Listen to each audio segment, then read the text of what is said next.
Sahabat Permata TV yang tercinta, satu lagi kami persembahkan sebuah karya terbaik dari Eza Mintarja, bercerita tentang kisah kehidupan rakyat Jawa di masa lampau, penuh dengan kesederhanaan, nilai-nilai luhur kemanusiaan, keprihatinan, pengkhianatan, ketakutan yang mencekam, kesabaran, kebijaksanaan, cita-cita yang mulia dan cinta anak manusia, diwarnai oleh ambisi-ambisi yang tak terkendali, kekerasan, perampasan hak-hak manusia secara paksa, sehingga kisah ini merupakan ramuan kisah terbaik yang akan memberikan hiburan yang bermanfaat, kepuasan, dan hikmah tiada taranya kepada panjenengan semuanya.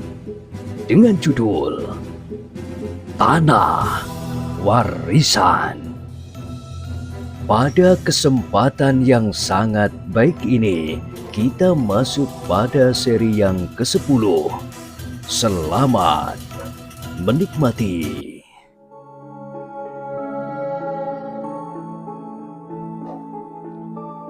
Di akhir kisah sebelumnya disebutkan, Temunggul mengangguk-anggukkan kepalanya, tetapi ia tetap tidak dapat menduga siapakah orang itu, siapakah yang telah menolong Suwelo dan Panjang dari kuku-kuku harimau yang ganas itu. Namun meskipun seseorang telah menolongnya, tetapi keduanya dianggap telah memenuhi syarat karena mereka berdua telah berhasil membunuh salah seekor dari sepasang harimau itu. Sehingga dengan demikian, Suwelo dan Panjang akan dapat diterima menjadi anggota pengawal Kademangan. Kalian akan segera diwisuda apabila kalian telah sembuh, berkata Temunggul untuk membesarkan hati kedua anak-anak muda itu. Kalian akan segera menjadi anggota pengawal. Kali ini penerimaan atas kalian pasti harus agak berbeda dengan di saat-saat lampau, karena kalian telah melampaui suatu saat yang paling menegangkan. Sayang bahwa kami tidak dapat mengerti siapakah yang telah menolong kalian. Seandainya demikian, maka orang itu pun harus diundang pula. Ia akan dapat menjadi anggota kehormatan, karena orang itu pasti berada setidak-tidaknya sejajar dengan para anggota pengawal, bahkan melampauinya. Pada suatu saat, aku akan menemukannya, desis Panjang. Suara itu tidak akan aku lupakan pada saat ia meloncati punggung harimau itu. Mudah-mudahan, jawab Temunggul, mudah-mudahan kau dapat menemukannya. Dengan demikian, akan terungkaplah suatu kekuatan yang terpendam di Kademangan ini. Panjang tidak menjawab lagi, kepalanya masih terasa pening, sehingga ia tidak sempat mengingat-ingat lebih lanjut. Hanya kadang-kadang saja timbul suatu persoalan di dalam hatinya. Betapapun ia mencoba mengingkari, suara itu benar-benar pernah didengarnya. Suara seseorang yang tidak mungkin mampu melakukannya, tetapi seolah-olah ia yakin bahwa suara itu adalah suaranya. Mungkin telingakulah yang sudah tidak wajar lagi, atau dalam kekalutan pikiran waktu itu, aku tidak dapat mendengarnya dengan baik, sehingga timbullah kesalahan dugaan itu, berkata Panjang di dalam hatinya. Namun kemudian katanya, tetapi seandainya orang itu kenapa? Apakah keberatanku? Tetapi Panjang tidak mengatakan perasaan dan dugaan-dugaan itu kepada siapapun. Ia yakin bahwa anak-anak itu akan mentertawakannya. Sejenak kemudian maka anak-anak muda yang menengok mereka yang terluka itu pun meninggalkan ruangan peringkitan yang menjadi terlampau panas. Dari mulut ke mulut, cerita itu berkembang, dan pertanyaan tentang bayangan kehitam-hitaman yang menerkam harimau dan membunuhnya, itu pun berkembang pula.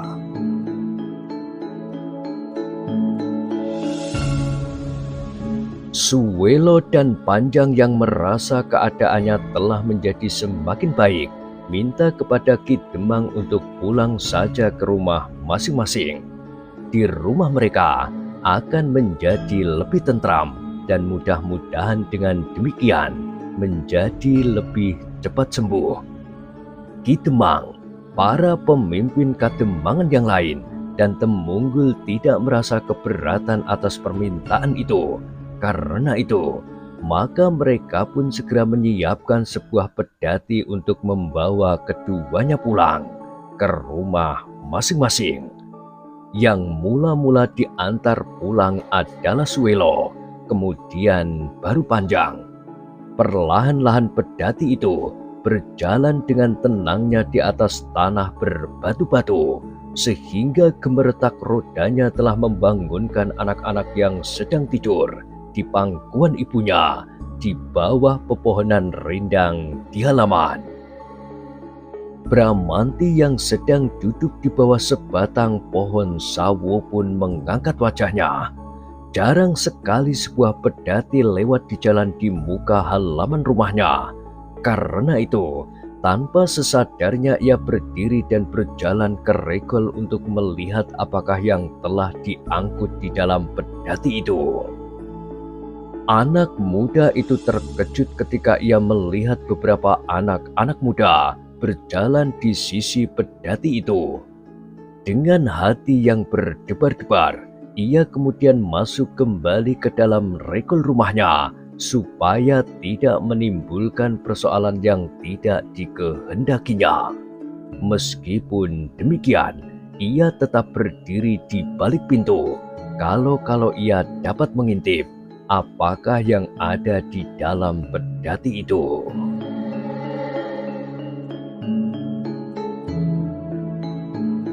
Tanpa disangka-sangka, tiba-tiba Panjang yang terluka itu berdesis, "Berhenti, berhenti sebentar."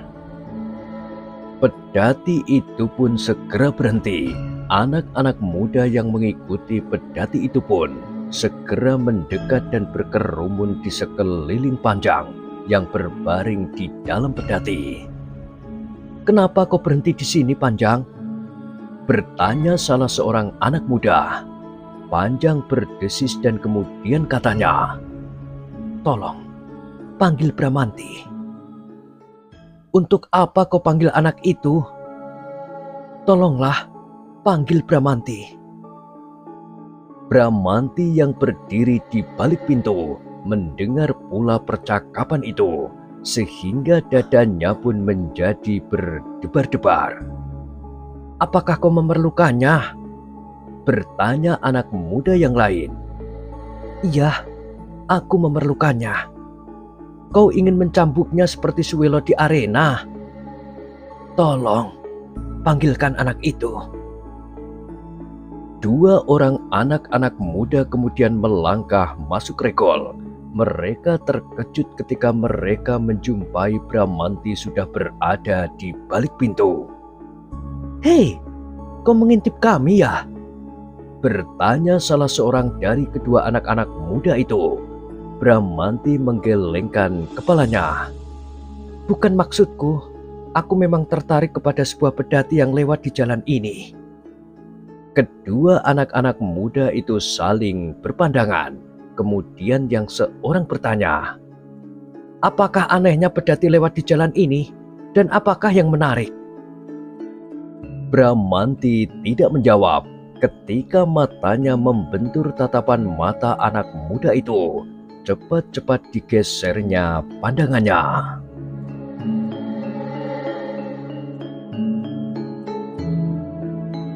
"Kenapa?" anak muda itu mendesak. "Biasanya pedati-pedati lewat di jalan sebelah desa. Apa salahnya mengambil jalan ini untuk pergi ke rumah Panjang?" Bramanti mengerutkan keningnya. Kemudian ia bertanya, "Apakah Panjang ada di dalam pedati itu?" "Iya, Ia terluka semalam dalam pendadaran. Nah, sekarang kau dipanggilnya. Aku? Bertanya Bramanti. Iya, kau. Kenapa aku? Jangan ribut, datanglah kepadanya. Kau akan tahu kenapa Panjang memanggilmu. Bramanti ragu-ragu sejenak, dan karena ia tidak beranjak dari tempatnya, maka hampir bersamaan kedua anak-anak muda itu berkata, "Cepat!" Bramanti tidak dapat menolak lagi. Dengan ragu-ragu ia melangkah keluar regol. Ketika ia memandang berkeliling, maka dilihatnya beberapa anak-anak muda menatapnya dengan pandangan aneh. "Panjang ada di dalam pedati itu," desis salah seorang dari anak-anak muda itu. Bramanti melangkah mendekat. Dengan ragu-ragu pula ia menjenggukkan kepalanya dari arah belakang pedati itu. Dilihatnya Panjang berbaring di dalamnya, bersandar setumpuk jerami kering. "Hei, kaukah itu Bramanti?" bertanya Panjang dengan suara yang masih lemah. "Apakah kau heran karena aku memanggil kau?" bertanya Panjang pula. Dan sekali lagi Bramanti menganggukkan kepalanya. "Apakah kau tidak datang ke Kademangan pagi tadi?" Panjang bertanya pula, dan kali ini Bramanti menggelengkan kepalanya. Panjang menarik nafas dalam-dalam. Sejenak ia terdiam, namun tiba-tiba ia bertanya, "Di manakah kau semalam, Bramanti?" Bramantilah yang kemudian termenung. Ia mengangkat wajahnya ketika Panjang bertanya sekali lagi, "Di mana?" Bramanti tidak dapat berbuat lain. Ia harus menjawab pertanyaan itu, betapapun singkatnya. Maka jawabnya pendek, "Di rumah." Panjang mengerutkan keningnya. Tetapi jawaban itu belum cukup meyakinkannya. Karena itu ia bertanya lagi, "Bramanti, kenapa kau tidak datang ke Kademangan pagi tadi? Ketika hampir setiap anak-anak muda datang ke sana menjenguk aku dan Suelo. Apakah kau masih mendendam? Maksudku, bukan karena kematian ayahmu, tetapi karena perlakuan Suelo di arena."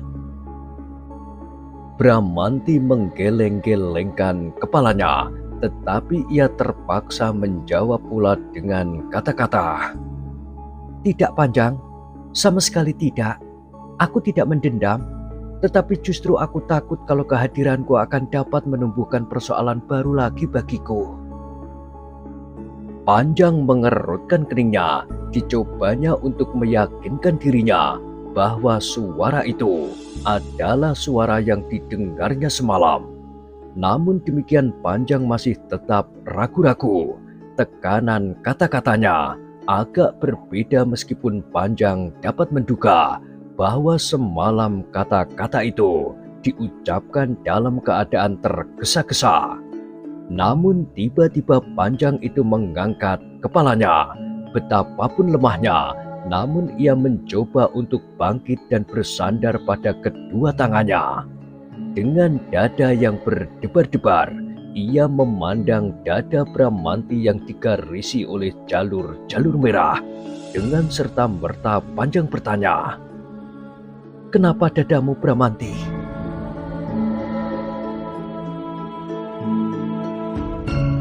Bramanti tidak segera menjawab. Diamat-amatinya Panjang.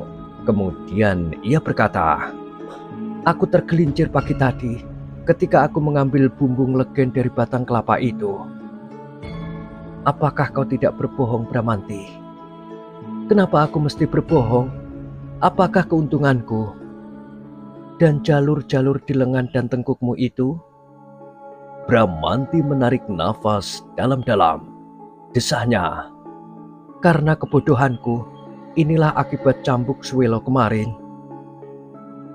Panjang mengangguk-anggukkan kepalanya. Namun dugaannya masih juga terpancang di dalam hatinya bahwa suara bayangan hitam semalam pernah didengarnya, apalagi ketika ia melihat jalur-jalur di dada Bramanti itu. Namun Panjang masih tetap ragu-ragu. "Baik Bramanti," berkata Panjang kemudian, "aku hanya ingin berbicara denganmu. Mungkin kau tahu maksudku, tetapi mungkin pula sama sekali tidak. Aku kira sebaiknya kau berterus terang apabila kau mengerti maksud pembicaraan ini." Tetapi Panjang menjadi kecewa ketika Bramanti menggelengkan kepalanya sambil berkata, "Aku tidak tahu maksudmu, Panjang." Panjang menggigit bibirnya, kemudian diletakkannya kepalanya di atas jerami kering itu kembali, sambil berkata, "Baiklah, terima kasih Bramanti." Kemudian kepada kawannya yang mengemudikan pedati itu ia berkata, "Marilah kita berjalan lagi. Temunggul akan mengunjungi aku di rumah setelah ia datang ke rumah Suwelo. Bahkan mungkin sekarang Temunggul sudah berada di rumahku." Pedati itu kemudian berjalan lagi dengan suaranya yang berderak-derak di atas jalan yang berbatu-batu. Semakin lama semakin jauh. Sekali-kali anak-anak muda yang berjalan di sisi pedati itu masih juga berpaling memandangi wajah Bramanti yang tegang, yang masih saja berdiri di tengah jalan. Bramanti menarik nafas dalam-dalam. Namun sejenak kemudian ia melangkah masuk ke dalam regol halamannya. Perlahan-lahan ia bergumam, "Cerdik juga Panjang itu." Desahnya kemudian, "Aku tidak peduli apa yang terjadi atasnya. Lebih baik aku tidak mengetahui apa-apa daripada melibatkan diri dalam kesulitan yang mungkin sulit terkendali untuk seterusnya." Tetapi Bramanti tidak dapat berbuat demikian. Setiap kali ia masih juga memperhatikan perkembangan yang terjadi di Kademangan Candisari. Bahkan kadang-kadang terlalu sulit baginya untuk tidak ikut memikirkan persoalan-persoalan yang menyangkut Kademangannya. Namun bagaimanapun juga, Bramanti tetap berusaha untuk tidak mencampurinya secara langsung.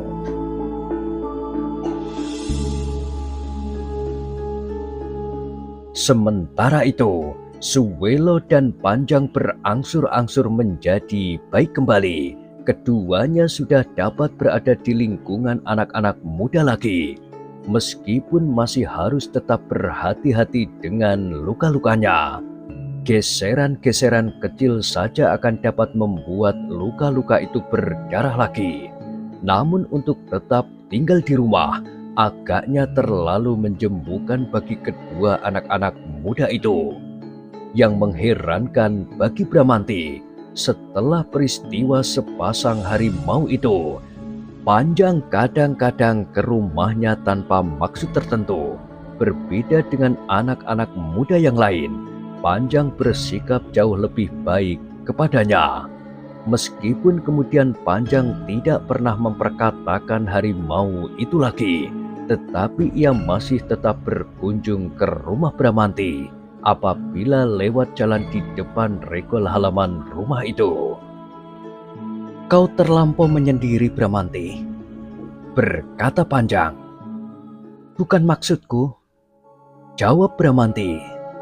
"Tetapi kau tahu akibat yang harus terjadi apabila aku datang di antara mereka. Aku selalu mengalami gangguan-gangguan yang dapat membuat aku hampir kehilangan akal. Kadang-kadang timbul niatku untuk pergi lagi dari Kademangan ini. Tetapi aku tidak dapat meninggalkan ibu yang semakin tua. Dan juga aku harus menunggui tanah ini, tanah warisan." Panjang mengangguk-anggukkan kepalanya. Kemudian katanya, "Kami anak-anak muda Candisari masih dibayangi oleh cerita tentang kematian ayahmu. Sehingga mula-mula kami bercuriga kalau kau ingin melepaskan dendam. Sudah aku katakan, aku tidak akan melakukannya. Karena itu, kau harus telaten. Setiap kali kau datang ke Kademangan dan berkumpul dengan kawan-kawan yang lain, pada suatu saat mereka akan melupakannya dan kau akan menjadi keluarga kami kembali seperti pada masa kanak-kanak. Bramanti mengangguk-anggukkan kepalanya. Aku akan mencoba, mudah-mudahan aku berhasil. Tetapi apabila setiap kali aku mengalami perlakuan yang kasar, mungkin aku terpaksa meninggalkan Kademangan ini lagi. Panjang memandangi wajah Bramanti dengan penuh keraguan-raguan, tetapi ia tidak segera dapat mengambil kesimpulan, dan sejenak kemudian ia berkata, Bramanti, 2 hari lagi aku dan Swelo akan diterima dengan resmi menjadi anggota pengawal Kademangan ini. Dengan demikian, aku sudah berhak memakai baris merah pada kedua ujung lengan bajuku. Aku mengucapkan selamat, Panjang, jawab Bramanti yang kemudian bertanya, apakah kekhususan dari anggota pengawal itu dari anak-anak muda yang lain? Sebenarnya, justru kewajiban kamilah yang menjadi lebih banyak. Kami harus berdiri di depan apabila terjadi sesuatu dengan Kademangan ini. Bramanti mengangguk-anggukkan kepalanya. Sejenak ia dicekam oleh keraguan-raguan untuk mengatakan isi hatinya. Namun kemudian terucapkan juga. Panjang, bagaimana pendapatmu tentang Panembahan Sekar Jagad sebagai seorang anggota pengawal? Seleret warna merah memercik di wajah Panjang. Namun kemudian wajah itu menjadi tenang kembali. Kenapa kau bertanya tentang Panembahan Sekar Jagad? Bertanya Panjang.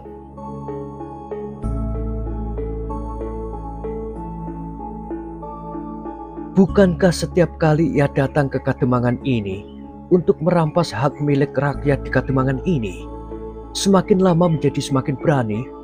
Apakah itu bukan termasuk kewajiban dari anggota pengawal dan bahkan setiap laki-laki di Kademangan ini? Panjang mengangguk-anggukkan kepalanya. Katanya, kau benar, tetapi siapa yang dapat menjamin bahwa dengan demikian Kademangan ini justru tidak akan dihancurkannya? Apakah kita yakin bahwa kita akan dapat melawan seluruh kekuatan Panembahan Sekar Jagad yang menurut pendengaran kami memiliki kekuatan sepasukan orang-orang yang sukar dicari tandingannya? Bramanti tidak menyaut lagi. Ia hanya mengangguk-anggukkan kepalanya saja. Untuk sementara, kita tidak dapat berbuat apa-apa atas anak-anak Panembahan Sekar Jagad itu, berkata Panjang kemudian. Dan aku kira kita tidak usah memikirkannya. Ki Jogoboyo pasti akan membuat perhitungan-perhitungan yang baik apabila saatnya tiba. Iya, Bramanti mengangguk-anggukkan kepalanya. Datang sajalah 2 hari lagi di Kademangan. Aku takut, Panjang. Aku takut kalau peristiwa di arena pendadaran itu terulang lagi. Panjang mengerutkan keningnya, kemudian katanya, penerimaan secara resmi itu dilakukan pada malam hari. Kau akan mendapat kesempatan cukup untuk melindungi dirimu di antara para penonton yang lain. Menurut rencana, penerimaan kami berdua kali ini akan menjadi lebih meriah dari waktu-waktu yang lampau. Karena peristiwa sepasang harimau yang hampir mengambil nyawaku itu, seandainya tidak ada seseorang yang menolong kami. Bramanti tidak menyahut, hanya kepalanya sajalah yang terangguk-angguk.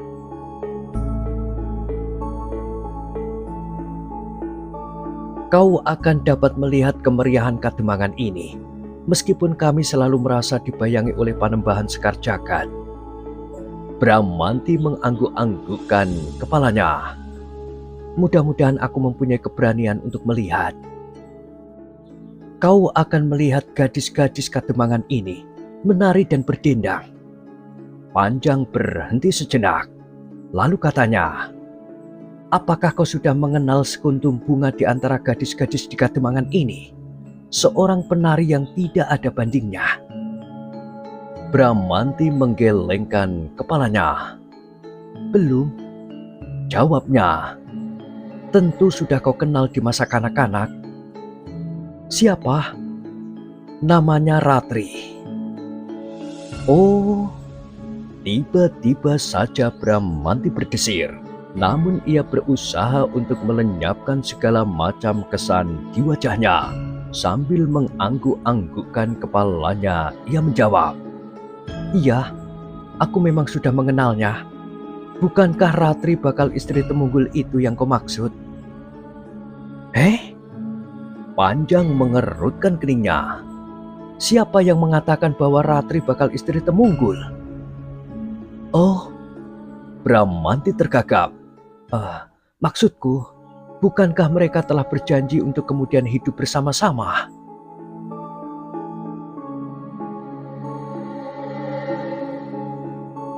Tiba-tiba Panjang tertawa. Katanya, "Kau salah. Mungkin kau pernah melihat Temunggul berjalan mengikuti Ratri. Tetapi mereka sama sekali belum membuat hubungan apapun. Temunggul sendiri berkata kepadaku." Akhirnya Bramanti berkata terus terang. Suara tertawa Panjang menjadi semakin keras sehingga perutnya berguncang-guncang. "Temunggul itu hanya bergurau," katanya. Tetapi dengan sungguh-sungguh Bramanti menjawab, "Temunggul tidak pernah bergurau dengan aku. Ia mengatakannya dengan wajah yang tegang." "Kenapa tiba-tiba saja hal itu dikatakan kepadamu?" bertanya Panjang. Bramanti terdiam. Ia menjadi bingung untuk menjawab, sehingga katanya demikian, "Aku kurang menyadari waktu itu. Apakah sebabnya tiba-tiba saja Temunggul mengatakannya? Itu suatu lelucon yang baik bagi kami." Bramanti tiba-tiba memotong. Jangan kau tanyakan kepada Temunggul." "Baiklah, aku tidak akan mengatakannya. Tetapi barangkali kau pernah mendengar juga bahwa Temunggullah yang tergila-gila kepada gadis itu. Gadis itu sendiri sama sekali tidak tahu menau. Seandainya ia tahu, ia sama sekali tidak menaruh perhatian atasnya. Meskipun di antara anak-anak muda di Kademangan ini, Temunggul adalah seorang yang paling unggul dalam segala hal." Bramanti mengangguk-anggukkan kepalanya. Desisnya, "Lalu anak muda yang manakah yang akan dicarinya?" "Entahlah," jawab Panjang. "Kalau ia tahu, mungkin anak muda yang menolongku itulah yang dicarinya." Bramanti berdesah, tetapi kemudian ia tersenyum. "Apakah Ratri mengenal orang yang menolongmu? Dan apakah kau yakin bahwa yang menolongmu itu seorang anak muda dan bukan seorang yang telah melampaui setengah abad?" Panjang tertawa, namun kemudian ia berdiri sambil berkata, "Aku akan lupa waktu bila aku berbicara tentang Ratri. Pergi sajalah 2 hari lagi ke Kademangan. Gadis itu pasti akan menari. Mungkin tari Kirana dan Panji, tetapi mungkin juga yang lain, yang dipetik dari kisah Mahabharata atau kisah-kisah yang lain." Bramanti menarik nafas dalam-dalam. Jawabnya, "Akan aku coba kalau aku cukup mempunyai keberanian." Panjang mengangguk-anggukkan kepalanya. Kemudian katanya, "Baiklah, sekarang aku minta diri." Panjang pun kemudian meninggalkan halaman rumah Bramanti. Sementara Bramanti kembali meletakkan dirinya duduk di bawah sebatang pohon sawu yang rindang. Anak muda itu tidak menyadarinya bahwa ibunya mengintip dari celah-celah pintu rumahnya. Sambil mengelus dada perempuan tua itu berkata kepada dirinya sendiri, "Syukurlah, agaknya Bramanti telah mendapatkan seorang teman."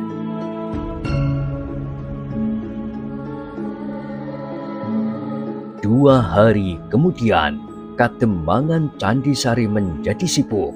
Setiap orang telah memperkatakan masa-masa penerimaan Suwelo dan Panjang yang lebih meriah dari masa-masa sebelumnya. Karena masa-masa yang menegangkan itu yang telah dialami oleh kedua anak-anak muda itu.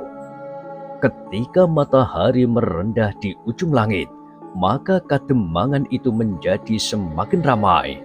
Anak-anak sudah mulai berdatangan. Mereka berlari-lari di halaman sambil berteriak-teriak, seolah-olah dunia bagi mereka adalah ajang kegembiraan tanpa kesulitan dan tanpa keprihatinan. Angin senja yang silir telah menggerakkan daun-daun nyiur yang hijau kemerah-merahan oleh sinar matahari yang masih tersangkut, seakan-akan ikut menari-nari di dalam kegembiraan yang menyeluruh di Kademangan Candi Sari. Semakin rendah matahari, halaman Kademangan menjadi semakin meriah. Ketika warna-warna hitam telah mulai menyaput halaman itu, maka lampu-lampu dan obor-obor pun mulai dinyalakan orang. Anak-anak menjadi semakin ramai berlari-lari sembunyi-sembunyian. Satu-satu anak-anak muda telah mulai berdatangan pula, bahkan orang-orang tua dan perempuan-perempuan yang ingin melihat kemeriahan yang jarang-jarang diselenggarakan. Temunggul dan beberapa orang yang berkewajiban menyelenggarakan malam keramaian itu telah menjadi sibuk mengatur segala sesuatunya. Mereka harus menempatkan dan mengatur tempat-tempat duduk dan tempat-tempat upacara penerimaan. Sedang seperangkat gamelan telah diatur pula di bagian depan.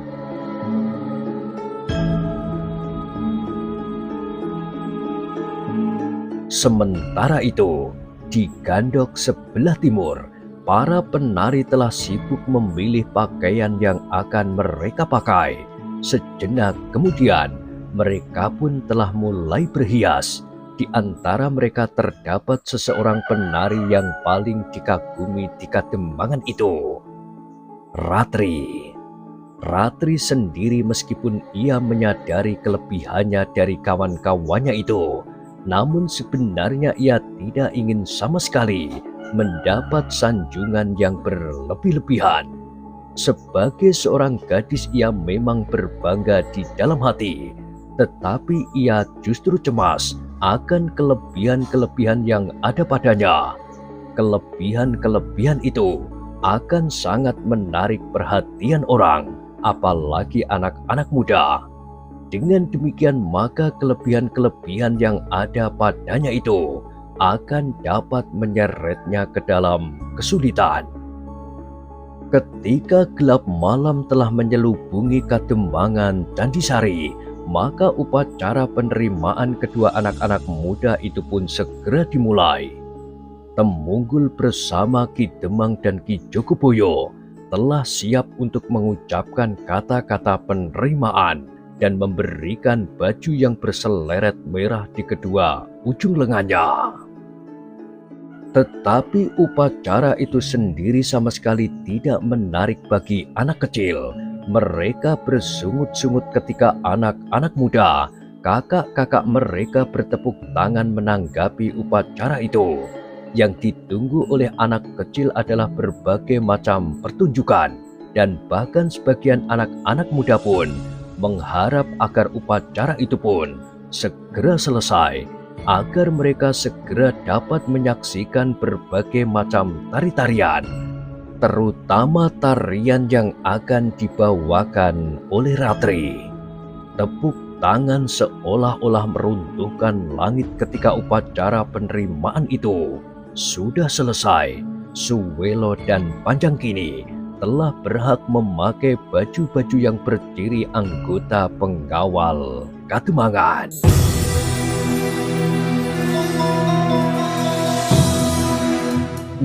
Nah, bagaimanakah kisah selanjutnya?